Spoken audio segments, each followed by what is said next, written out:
Quem está feliz com Jesus? Amém. Jesus está feliz com você, irmão? Sim ou não? Amém, né? Graças a Deus. Eu realmente estou muito feliz com o Senhor Jesus, porque eu tenho vivido uns momentos muito bons espiritual na minha vida. Como é bom aposentar, meu irmão. Vai sair minha aposentadoria aí. Estou tirando meus afastamentos, minhas licença-prego. Mas já estou podendo orar mais, ler a Bíblia mais, estar buscando mais a Deus. É muito bom, né? Poder buscar a Deus, ter uma vida com Deus, entendeu? Muito bom. Muito bom mesmo. E a gente vê pessoas testemunhando, falando, contando o que Deus está fazendo na vida delas. E aí eu sei que a nossa oração não tem sido em vão, né? Segunda-feira pudemos subir o Monte Sabó para orar, oramos pela igreja, oramos por cada um, clamamos, choramos na presença de Deus. E é isso aí, é orar pela igreja, né? O nosso objetivo é orar. O restante Deus que vai fazer o milagre, não, porque homem algum cura, homem algum faz milagre, homem algum muda a sua história, mas o Senhor Jesus, sim, através do clamor, da oração, Ele faz o que tem que fazer na nossa vida, em nome de Jesus. Amém? Então vamos, essa palavra, depois a gente vai participar da Santa Ceia, vai ser uma bênção, está sendo uma bênção essa reunião. 1 Samuel capítulo 28, nós vamos começar a ler o versículo 4. Amém, irmãos? Amém. E ajuntaram-se os filisteus e vieram e acamparam em Sunem. E ajuntou Saul a todo Israel e se acamparam em Gibeá. Olha para mim, irmão, nós vamos ler mais. Aí você vê aqui que os filisteus na Bíblia, nós lemos aqui, ajuntaram os filisteus, que eram o inimigo do povo de Deus, do povo de Israel. Toda vez que você lê na Bíblia filisteu, você vai lembrar que filisteu é o inimigo do povo de Deus. Tanto é que Golias não estava com os filisteus, né? Era da descendência de Deus lá, mas ele não estava pelos filisteus. Então na Bíblia sempre vai mostrar, quando você lê filisteu, quer dizer inimigo do povo de Deus. Na nossa vida aqui, aplicando para o nosso dia, nós também temos os filisteus, irmãos, que todo dia levanta contra a sua vida, a sua família, se ajunta para fazer guerra contra você. Lá em Efésios capítulo 6 diz que a nossa guerra não é contra a carne, nem contra o sangue, mas contra contra as potestades. É isso aí. A nossa guerra, irmão, antes de tudo, de você trabalhar, lutar, vencer toda essa vida nossa, a nossa guerra é espiritual. Não tem como você ser bem sucedido aí fora se você perder a guerra espiritual. Todo dia o inimigo se reúne para tentar te derrubar. Sabe disso, amigo? Todo dia. Os anjos de Deus estão ao nosso redor. Ao nosso derredor está quem, irmãos? O inimigo querendo nos tragar. E aqui nós lemos nessa passagem que os filisteus se ajuntou para destruir, para guerrear contra o povo de Deus. E aí, versículo 5: e vendo Saul o arraial dos filisteus, quando ele viu os filisteus, os inimigos, o que aconteceu? Leia, irmãos. Mais uma vez. Temeu e estremeceu muito o seu coração. Irmãos, olha para mim, depois vamos ler mais. Olha como que é esse negócio. Ele viu o inimigo, ele temeu, estremeceu, o coração ficou com medo. Por que Saul teve essa situação? porque ele estava em declínio espiritual. Saul tinha perdido a visão. O inimigo veio contra ele, em vez de levantar, e como outras vezes que tem as passagens, aonde Saul lutou contra os amalequitas, e lutou contra os inimigos e venceu. Nesse momento, quando ele viu os inimigos, logo assim, ele temeu, estremeceu, frouxou. Ele frouxou, porque ele sabia que não ia dar conta do recado. Quem que era Saul? Saul era o rei de Israel. Saul foi ungido por Deus, escolhido por Deus, ungido por Samuel. Saul foi um homem cheio do Espírito Santo. Diz que quando ele recebeu a unção, ele até dançou, até pulou, foi cheio do Espírito Santo. Deus era com ele, vencia a batalha. Mas chegou um momento aqui, nós lemos essa passagem, ele estremeceu, ele temeu, porque ele sabia que não estava certo a vida dele. E muitas vezes, irmão, na nossa vida, o inimigo vem, a pessoa, a família, desanima. Já viu aquela história? A pessoa fala assim: eu desanimei, sabe, pastor? Eu desanimei de igreja, eu desanimei de tudo, eu desanimei de ler a Bíblia, eu desanimei de orar. Sabe, eu acho que eu vou parar. Temeu, estremeceu. Só que o inimigo está aí. O inimigo vai lutar, irmão. O inimigo vai levantar. E aí, o versículo 6. Os filisteus vieram contra o povo de Deus. Ele temeu e estremeceu muito o coração. No versículo 6, o que está escrito aí? Ele perguntou Saul. Ele perguntou para quem, irmão? Ele perguntou para quem, Saul? Ao Senhor Deus. Porém o Senhor lhe não respondeu, nem por sonho, nem por Urim, nem por profeta. Olha que situação. Deus, olha para mim, Saul, ele clamou a Deus, ele orou ao Senhor, mas Deus não respondeu. Deus não respondeu a oração de Saul. Porque muitas vezes, irmãos, muitas vezes a pessoa perdeu em certo momento da vida, ela perdeu o ponto, a vontade de Deus, o plano de Deus, e ela começa a fazer por conta própria, começa a agir por sua livre e espontânea vontade, achando, porque eu penso assim, eu acho que é assim, eu vou fazer assim. Aí Deus não está nesse negócio, mas quando o inimigo levanta, aí a pessoa apavora, teme, vai clamar, Deus não vai responder. Nós lemos aqui que ele orou, pediu, proclamou ao Senhor, mas Deus não respondeu, nem por sonho, e nem por Urim. Urim o que era? Urim e Turim, era no peitoral do sacerdote, tinha 2 pedras. Ele tirava lá as pedras, dentro do peitoral do sacerdote, Se você for lá em Samuel 14, você vai ver lá que o Saul começou a perder a guerra, Saul, começou a perder a guerra. Ele queria saber aonde estava o erro. Ele usou lá, tirou sorte, falou assim: eu quero ver se está entre eu, a minha família e o povo de Israel. Tirou, caiu nele. Agora eu quero saber entre eu e Jonathan. Chegou, caiu em Jonathan, porque Jonathan comeu o mel lá que não devia comer.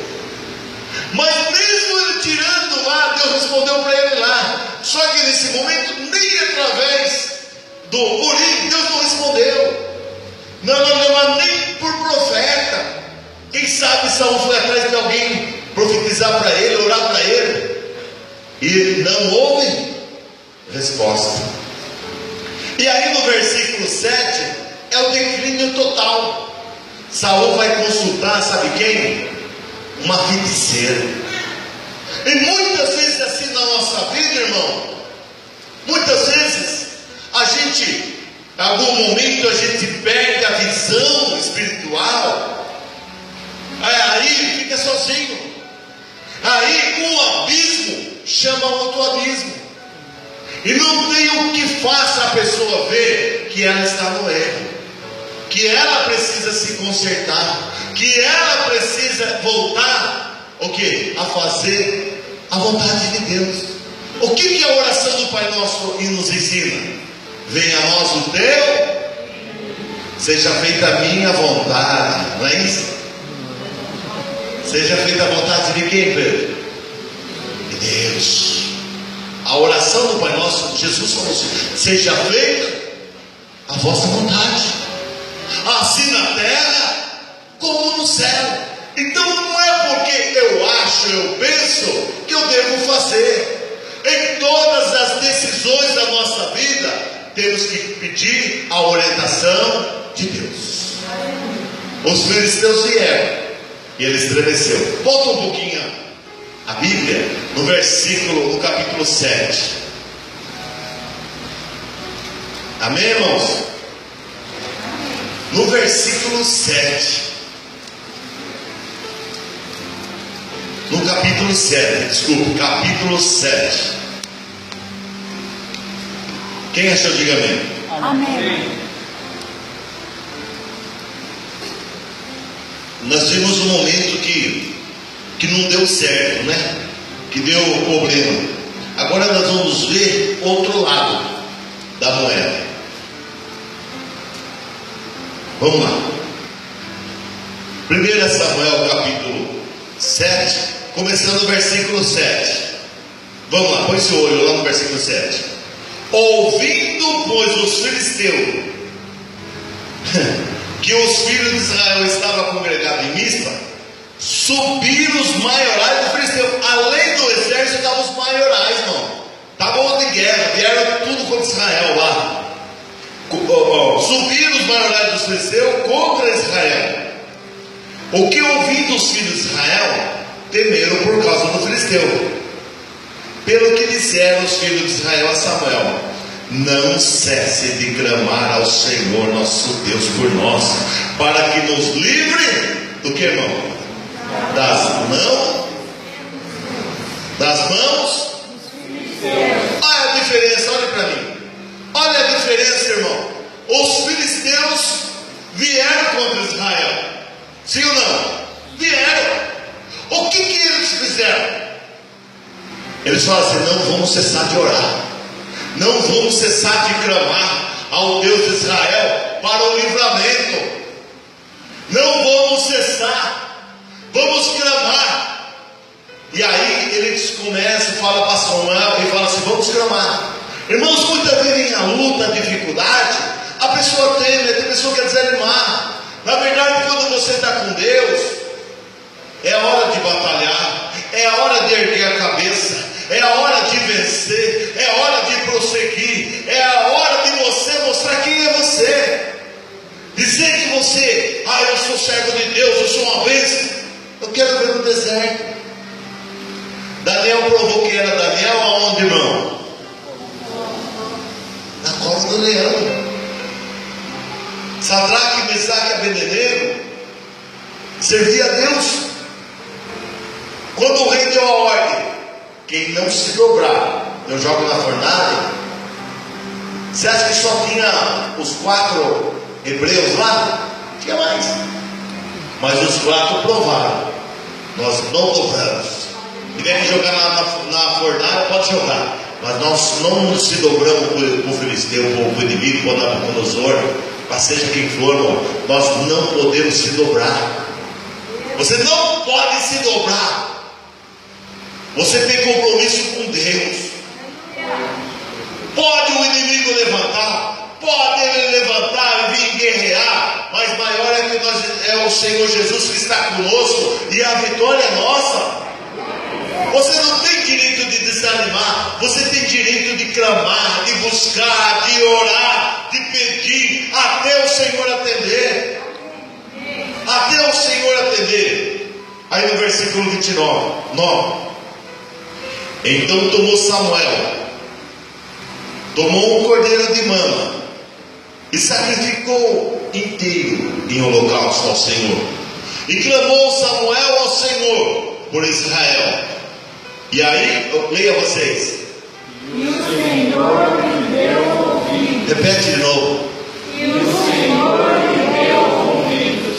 A primeira vez que nós lemos lá no capítulo lá atrás que nós lemos, diz que o Senhor não respondeu nem por sonho, nem por profeta, nem por turim e por nada. Aqui clamou o Senhor, Deus respondeu. Aqui Deus ouviu. Por que, irmão? Clamou, não cessou de orar e ainda sacrificou. Sacrificou a Deus. Fez um sacrifício ao Senhor. Irmãos, qual é o sacrifício que nós podemos apresentar? Está lá em Romanos 12, né? Apresentei vossos corpos em sacrifício santo. Você tem compromisso com Deus. Você não tem compromisso com o filisteu. Você não tem compromisso com esse mundo. O seu negócio é com Deus. Saul teve a decadência dele quando ele olhou para os inimigos, fez coisa errada, e aí na hora do aperto ficou sozinho. Mas agora nós vemos aqui que o povo clamou a Deus. Outra situação, clamou a Deus, buscou a Deus, fez sacrifício. O Senhor lhe deu a vitória contra os inimigos. É isso que você precisa, é da vitória do Senhor, irmão. Por que você não clama? Ah, pastor, eu estou passando por luta, eu estou passando por dificuldade. Ó dia, ó azar, ó vida. A pessoa chegou, moça nova. Pastor, eu estou no fundo do poço. Eu falei, você não sabe nem o que é fundo do poço. Você não sabe nem o que é isso. O que é fundo do poço? Só porque teve um problema em mim. Se alguém falar para você que você vai vir para a igreja e não vai ter mais problema, mentiu. Se alguém falar para você que você vai vir na igreja e a sua vida vai ser só sucesso, mentiu. Jesus disse. É isso mesmo, escutei daí. O que Jesus falou? No mundo, mas tende bom ânimo. É hora de clamar, é hora de buscar. Por que bom ânimo? Porque Deus não falaria assim, tende bom ânimo, e você perderia. Se Deus falou tende bom ânimo, é porque você vai vencer, é porque você vai conquistar, é porque o milagre vai chegar. É porque vai acontecer na sua vida o que tem que acontecer. E ele orou aqui, ele fez um sacrifício ao Senhor. E o Senhor lhe deu ouvido. Olha, irmão, no versículo 10. E sucedeu o que? Estando Samuel sacrificando o holocausto. Olha, irmão, quando Samuel foi fazer para Deus. Porque muitas vezes as pessoas vêm na igreja e falam assim, pastor, parece que eu vim na igreja, parece que o negócio piorou. Eu estou cansado de ver isso aí. Aí eu dou risada, eu fico, mano. Eu falo, estou acreditando. Primeira coisa, né, Silvio? Por que a pessoa veio para a igreja? Porque estava ruim. Não é verdade? Como que piorou? Se tivesse não vinha para a igreja, não vinha. O que aconteceu que veio para a igreja? As escamas do olho da pessoa caiu. Aí ela viu o tamanho do problema, ela achou que piorou. Mas o problema já está lá faz tempo. É só permanecer fiel que Deus vai dar vitória. É só continuar, dê de bom ânimo.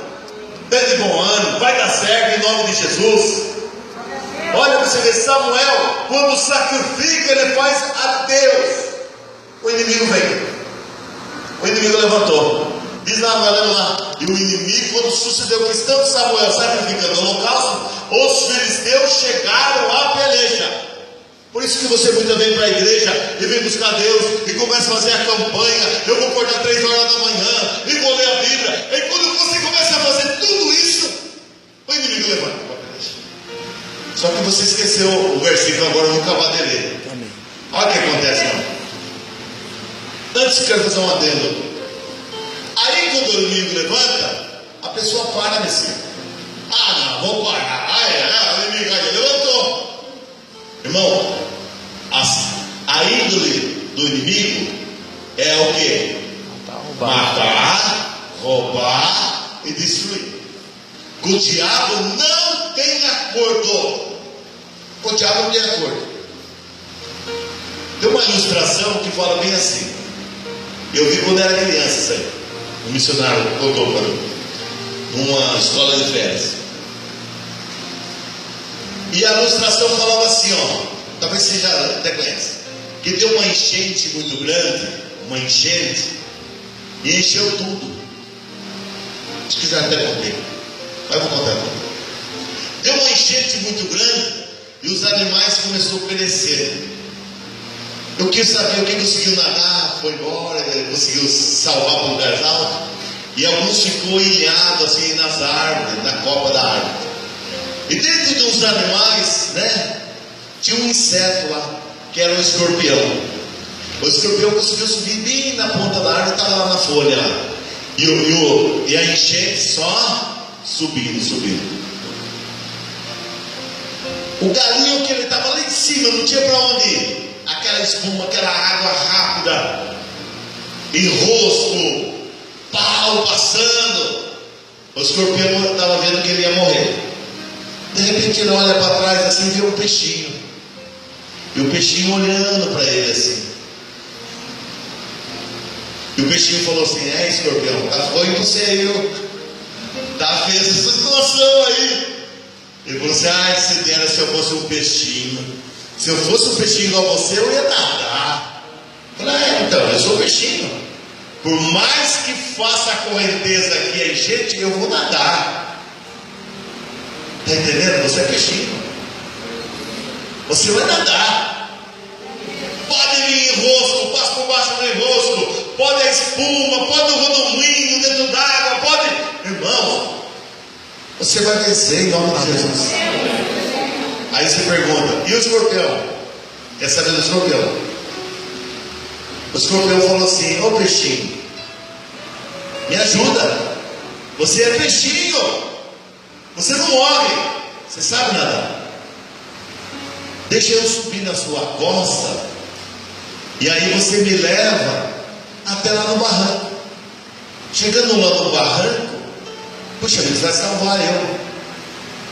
Faça uma boa ação. O peixinho falou: não, você tem ferrão. Você é escorpião. Foi, imagina, eu estou quase morrendo aqui, você vem com essa, passando uma lábia. Passando uma lábia no peixinho. Eu estou quase que vou morrer. E você vem falar: me ajude eu, faça alguma coisa boa. Aí o peixinho veio nadando: tá bom, vou fazer. Encostou, beira do galho de árvore, da folha, encostou nadando assim. O escorpião subiu na costa do peixinho. E o peixinho foi, e vinha a água, vinha as tranqueiras, e o peixinho só, e o escorpião segurando. Quando chegou bem na beiradinha, Marcelo, bem na beiradinha, onde dava pé para o escorpião falou: aqui dá. Ao descer da costa do peixinho, ele deu uma ferroada no peixinho. O peixinho virou de lado, na agonia da morte, perguntou para o escorpião: por que você fez isso para mim? Que eu te ajudei. O escorpião respondeu: eu sou escorpião. O meu negócio é ferroar. O diabo é assim, irmão, não tem acordo. Você pode orar, o diabo vai te atacar. Deixou de orar, ele vai te atacar do mesmo jeito. Vem para a igreja, ele vai te atacar. Deixou de ir na igreja, ele vai te atacar. O diabo não tem acordo. E nós lemos aqui que Samuel, quando ele sacrificou o Senhor, os filisteus vieram para cima. Só que agora eu quero completar o versículo. Não tem jeito? Tem. Não tem jeito. Olha, Evandro, olha que bênção. Olha lá. Isso se deu estando Samuel sacrificando o holocausto, versículo 10. Os filisteus chegaram à peleja contra Israel. Só que aí, e trovejou o Senhor aquele dia com grande trovoada sobre os filisteus, e os aterrou de tal modo que foram derrotados diante dos filhos de Israel. É aí que Deus entra na sua vida, quando você clama, quando você sacrifica, quando você busca a Deus, quando você clama a Deus, quando você não para, quando você prossegue servindo a Deus. Deus vai dar a vitória. Imagina o filisteu vindo de repente, raio, trovão, blá, blá. A minha esposa tem medo de trovão, não. Quando dá o raio assim, aí ela faz. Aí eu falo assim, pô, agora não adianta mais. O perigo está na hora do raio, né? Aí quando dá o raio, ela faz assim. Se puder até se esconde, mas agora não adianta. O perigo é o barulho ou a descarga elétrica? Eu só escuto o barulho, dá o raio e falo, agora eu quero ver o barulho como ali. Mas não dá mais medo. Imagina o filisteu, Deus fazendo trovejar, cair raio para todo lado. E eles foram derrotados. Só que aí não acabou só nisso, não, irmão. Tem a parte. Olha. E os homens de Israel saíram em Mispa e perseguiram o filisteu e o feriram até abaixo de Bet-car. Está entendendo? Deus vai lutar, Deus vai fazer, Deus vai mover a história, Deus vai abençoar, mas também tem a sua parte. Não é porque Deus está movendo as águas que você vai parar, não. Você vai continuar orando, você vai continuar lendo a palavra, você vai continuar santificando, você vai continuar servindo a Deus, porque Deus começa a abençoar, né? Isso eu já até conversando com o Silvio. Deus começa a abençoar a pessoa, a primeira coisa que faz, sabe o que é? Adivinha? Qual que é a primeira coisa que faz? Some da igreja. Aí some. Eu lembro, tinha um casal que eu conhecia ele muito sim na igreja. Muitas vezes antes do culto a mulher dele vinha para vender as coisas para a gente. Olha, não acontecia isso aqui, não venda nada na igreja, venda lá fora. Aí ele vinha, queria vender, então, aquela situação difícil. Aí Deus começou a abençoar, irmão. Mas Deus começou a abençoar.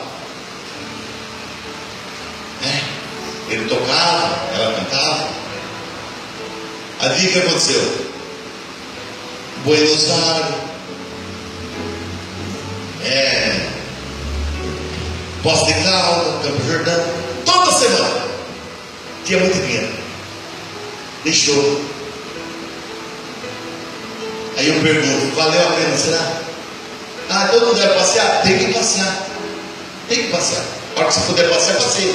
Mas agora, toda semana, deixar de ir na igreja, todo o mês inteiro, né? Faz 38 cultos que não vem na igreja, né? E aí? Não é verdade? Pode. Se Deus está abençoando, aí é a hora de você buscar mais. Se Deus está movendo, relampeando em cima do filisteu, é hora de você não afrouxar, é de orar mais, buscar Deus, servir a Ele, amar a Ele, que as bênçãos é grande. E aí no versículo 12: então tomou Samuel uma pedra, né? E pôs entre Mispa e Sem, e chamou o seu nome Ebenezer, e disse: até aqui o Senhor, até aqui o Senhor. Eu posso dizer, você pode dizer isso, irmão? Deus tem ajudado a sua vida? Será que você está clamando, Deus não está atendendo? Será que o inimigo está prevalecendo? Irmãos, em todo momento nós temos que fazer uma reflexão. Tem momentos da nossa vida que a gente tem que parar e ver. Por que está acontecendo isso na minha vida? Lá em Apocalipse, capítulo 2, uma carta à igreja de Éfeso. Uma carta não era para quem é mundano, era para quem era de Jesus. Fala assim: eu sei das tuas obras, eu sei da tua paciência, eu sei que você sofre por amor do meu nome, eu sei que você trabalha e não cansa, mas eu tenho contra ti, porque deixaste o primeiro amor. Deixaste de buscar Deus. Está entendendo? Volta correndo. Volta a ser uma vez. Volta para você dizer todo dia: Ebenezer, até aqui o Senhor tem me ajudado. Porque é hora de levantar em pé. Esse mundo tudo passa. E ele escreveu: eu sei das tuas obras, eu sei da tua paciência, eu sei que trabalha, o amor que você tem, mas você, com o tempo, irmão, a pessoa vai acostumando. Vai acostumando com as coisas de Deus. Vai acostumando com o louvor. Nós, graças a Deus, nós temos um louvor abençoado aqui. Abençoado o louvor aqui, irmão. Abençoado. O pregador chegou ontem e falou assim: mas que louvor. O Daniel anda para cima e para baixo aí no Brasil. Ele fala assim: o louvor que essa igreja tem é um louvor abençoado. E muitas vezes a gente não começa o quê? Dá valor. Não dá valor. E aí a gente quer fazer o que a gente quer, o que a gente pensa que é certo. Não, eu vou fazer assim, eu sou dono do meu nariz, eu vou aonde eu quero, não quero ter compromisso com nada, eu faço o que eu quero e pronto, acabou. Aí o filisteu vai levantar. Aí você vai clamar e Deus não vai atender. Deus não vai responder. Agora, se você estiver aqui, ó, na direção de Deus, na palavra de Deus, na sua vida, você vai ver o que Deus vai fazer. Tem gente que não quer vir para a luz, sabia? Quer estar na igreja, mas não quer estar na luz. Sabe por que não quer estar na luz? Porque vai aparecer o seu pecado, os seus erros. Por que Nicodemos foi ver Jesus à noite, mesmo sendo religioso? Porque ele não queria ser visto se aparecer. Tem muita gente que fala assim: eu batizar?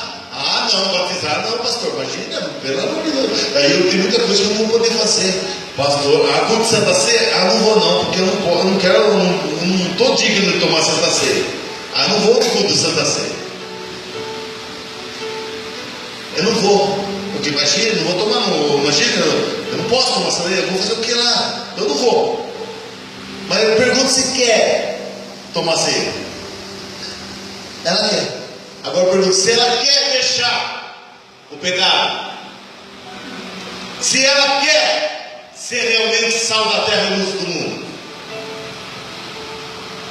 Vem para a luz. Porque a hora que o filisteu avançar, você com Jesus, o Senhor vai trovejando nos filisteus, vai te dar vitória, e você vai poder falar: Ebenezer, até aqui o Senhor nos ajudou. Abre Coríntios capítulo 11.